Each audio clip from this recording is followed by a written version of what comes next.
So there's a war on African farmers, a war on African food security and sovereignty that is happening right now across the continent, and we need to talk about it.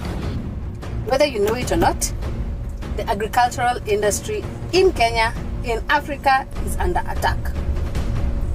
First and foremost, they don't want you to share seeds because they want that the seeds they sell to you are patented by them, so it becomes their product. Which they have collected all our seeds, all seeds in Africa, and they have taken them to Norway, in the biggest seed bank, probably in the world, and that's where our seeds are. What is the agenda? I don't know. But what you are expected to do is to buy GMOs, genetically modified organisms, plant them, and they are modified in such a way that once you plant once, what you get, you don't replant. If you replant, nothing will grow. So you keep on buying to plant.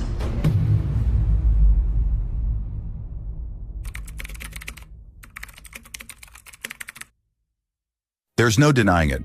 A war is being waged against African farmers, our food security, and our sovereignty.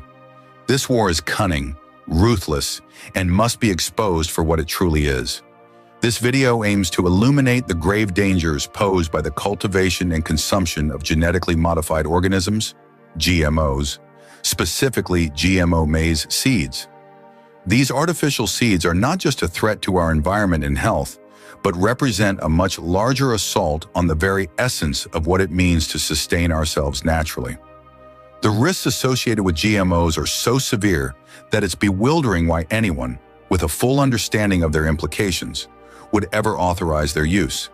GMOs, or genetically modified organisms, are living entities, plants, crops, and even animals, that have had their original, natural genetic structures tampered with. These genetic modifications are engineered to serve the interests of globalist agendas and the unsettling visions of certain scientists who operate without regard for the sanctity of life or the natural order. Instead of preserving the organic integrity of these organisms, they alter their genetic makeup to align with unnatural and often harmful objectives. To put it simply, the natural world, as created by God, is perfect in its design. God placed mankind in an environment where fruits, herbs, and plants were abundant. These natural resources were intended to be humanity's sustenance and medicine, ensuring that people would rarely fall ill, and even when they did, nature itself would provide the cure.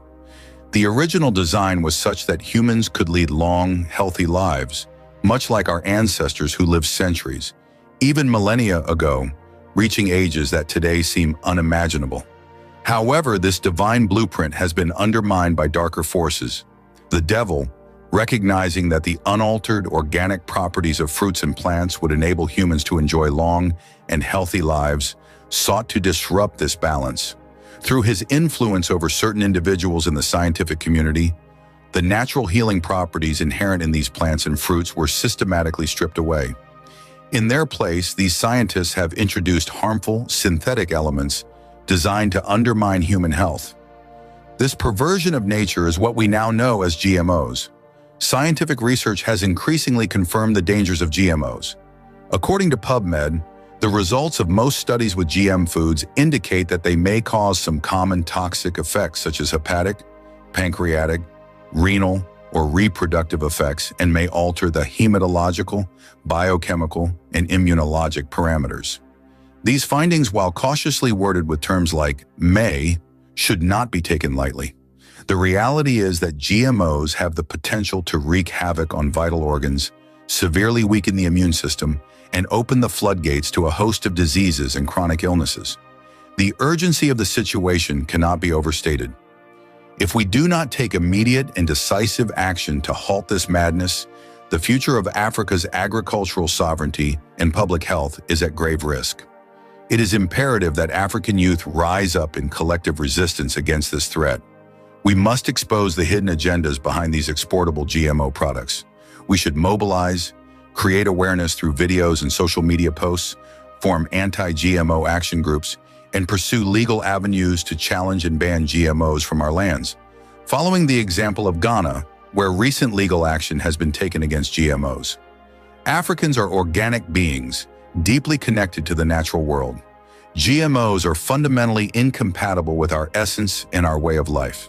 The entire continent must reject GMOs, just as Russia has done, where the planting of GMOs is not only banned, but punishable by law. Why then are we allowing these dangerous modifications into our fields and onto our plates? The time to act is now. We must protect our food, our health, and our future. For enhanced comprehension, I would like to present you with the following brief video clips. Today, I want to come with a very important message to you as Africans. So recently, we saw the Kenyan kids protesting the increasing of taxes in order to pay the IMF. And these kids were mad because they're saying that they cannot survive. Their parents cannot survive. And that's why they want to fight these taxes. They fought so vociferously, they risked their lives, sacrificed their lives, they even got killed in order to reduce these taxes because they want more paper money in their hands. Now, trust me, I've been to Kenya, I've been to Dandora, I've been to Kibera. I have seen the slums and how most people in Kenya live. But what I want you to understand is that they were vociferous on an issue to do with paper money, but they forgot the most important thing just 6 months ago when the government introduced GMOs into the country.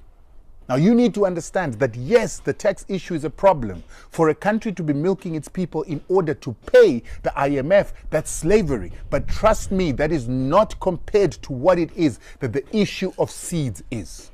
This resource, seeds, is the most important resource in the world. It is the most important resource to humanity, animals, and life. Water, food are the most important things because when you have those, you can survive. But what happened in Kenya 6 months ago is they allowed the introduction of genetically modified seeds for cotton and maize. What the Kenyan people and these Kenyan youth did not understand is that their government had just signed them into food slavery and into death. They also didn't understand that the government had signed them up for a biological warfare together with a chemical warfare because the chemicals that go with these GMOs are ones that cause cancer. And if you look at the cancer index, the countries with the highest cancer rate and the highest cancer death rate in Africa, Kenya comes number 4 after Zimbabwe, that eats GMOs from South Africa that are laced with glyphosate that goes hand in hand with the GMOs. Second is South Africa, followed by Malawi, and then Kenya. I've actually ignored the Union Republic that comes tops, but their death rate is lower than the 4 countries that are spoken about. Now, the Reunion Republic, you know who colonized the Reunion Republic. Those people kill Africans. You know this. So, the fact that the Kenyan children did not find it important to rise up when they were being put into food slavery by GMOs, that when you plant it this season, you cannot replant it next season because it has a genetic use restriction technology. And when we were listening to the Kenyans trying to convince young Kenyans, as Kenyan scientists, Kenyan business people and government officials, they said that there is nothing called genetic use restriction technology. They were lying. I am currently undertaking a court case in South Africa against a company called Insco that also is present in Kenya as a fast food outlet called Simbisa Brands that has got chicken in, creamy in, bakers in. That company, I took their food for tests here in South Africa together with France and Italy, and their food and GMOs came up positive for the NOS terminator gene. So the Kenyan scientists were lying to Kenyans when they said that the seeds will not terminate, will not become sterile, and people in Kenya will be able to regrow these GMOs. It was a lie. And I'm saying, so you African children in Kenya, in South Africa, in Zimbabwe, wherever you are, if you're not worried about your seeds, if you're not worried about how you're going to produce food tomorrow, what happens when you become captives of the companies like Monsanto, Bayer Monsanto, Syngenta, DuPont, when they stop giving your country seeds as they stopped giving parts and loans to Zimbabwe during sanctions? What will you do? What will you do in South Africa right now if the South African government had not gone into a GNU with the DA and the Americans decided to put them under sanctions? Where would they get seeds when 90% of their food is produced by GMOs and seeds that are owned by Monsanto and other biotech companies from America? Besides that, these GMOs are known to be engineered to actually have ethnic diseases. Hence, you will see that there's a current study in America that was talking about the increase of diseases with the use of GMOs and glyphosate. They say that there's an increase in every single chronic disease ever since they introduced GMOs and glyphosate. This is scientific evidence that these GMOs are dangerous. Now, brothers and sisters, we will cry. And this is one of the cries that we will make as we stand, or as we sit, as you sit where you are. There is a law that forbids us planting our indigenous seeds, passed by the former government. And if you plant it, or rather, maybe it doesn't stop us from planting, but you can't sell that seed to your neighbor to go and replant. What we are expected to do, it may not have been, implemented, but it is there. But what you are expected to do is to buy GMOs, genetically modified organisms, plant them, and they are modified in such a way that once you plant once, what you get, you don't replant. If you replant, nothing will grow. So you keep on buying to plant. Listen. We don't produce the GMOs. So basically, we have tied ourselves to be paying somebody out there. And because they will have, let me call them brokers in this country. So if the seed is being sold K shillings or whatever number of dollars out there, the broker will also add. And we know that our brokers are also, many of them, not all of them, they are greedy. So the price would be high. And can you imagine every time you're buying? So there's money that is going out of our country, not circulating within our economy, and maybe one person or two people or three people or companies that are supplying that seed, they are the ones that are gaining. I'm just trying to illustrate, we need to cry.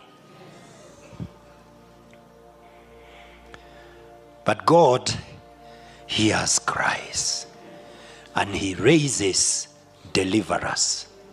Time does not allow me to go further. I think the point is made. We need to cry. He will hear us. Just following that on the issue of the seed, we are enslaving ourselves because we put the signatures and agreed to some of those policies.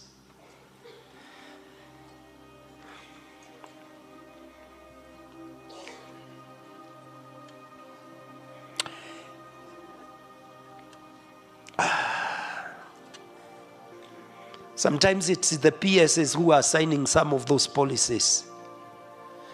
And perhaps because, some of them have connived. They sign knowingly. Others because they don't read the small letters that are there in the policies. They just are told GMOs will produce more food. Everybody will have enough.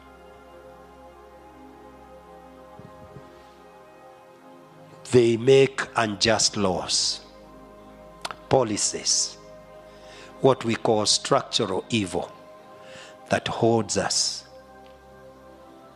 in slavery. Some of you may think I am becoming political. Brethren, go and read the prophets. We were doing yesterday a training on prophecy, and we discussed about the prophecy, and maybe we will do a series on prophets and prophecies one of the months. Maybe not this year, maybe next year, whenever. But one of the things that we said is that when you read the prophets like Amos, he analyzes the political, the socio-economic situation, and that becomes the prophecy, because he says, because of this, God will come through. So when we analyze the socio-economic political issues, the misuse of power by those who have positions of authority, the misuse of offices, let nobody tell me separate these issues from the gospel. They are the heart of the gospel. They are the heart. My time is up. Whether you know it or not, the agricultural industry in Kenya, in Africa, in the world is under attack. First and foremost, they don't want you to share seeds, because they want that the seeds they sell to you are patented by them, so it becomes their product, which then therefore means that any seeds reproduced from their seeds become their patent, so they can sue you for giving somebody else a seed to plant. They're taking control of the food. I've said it before, the only reason we wake up every morning to go to work, net, is that there's food on the table. Without food on the table, you don't have energy to do anything. Once you control the food, you control the world. Number 2, livestock. The Livestock Act is another one. I'll sit down and chambua it for you nicely. That act wants every farmer to have a degree. They want every farm to be considered production. And to produce anything, you need to have a degree for it. So what are they doing? They're coming after subsistent farmers. Your mother, your grandmother, your aunties, your uncles in Ushago, it's going to be a problem. And why are they doing that? Quote unquote, to streamline the industry. This industry that has been the backbone of Kenya's economy for years and years. I learned that in class 4 GHC. That agriculture is the backbone of the Kenyan economy. All of a sudden now this is when you want to streamline it. Sindio? Tisk. Anyway, that's all for now. It was just an awareness post. I will go through the Livestock Act bit by bit and come back to you with more details on exactly what the hell these people are trying to do. In any case, I would appreciate your thoughts regarding the video. Please consider subscribing, liking, and sharing the video, and feel free to provide your feedback in the comment section below. Your input will be greatly appreciated.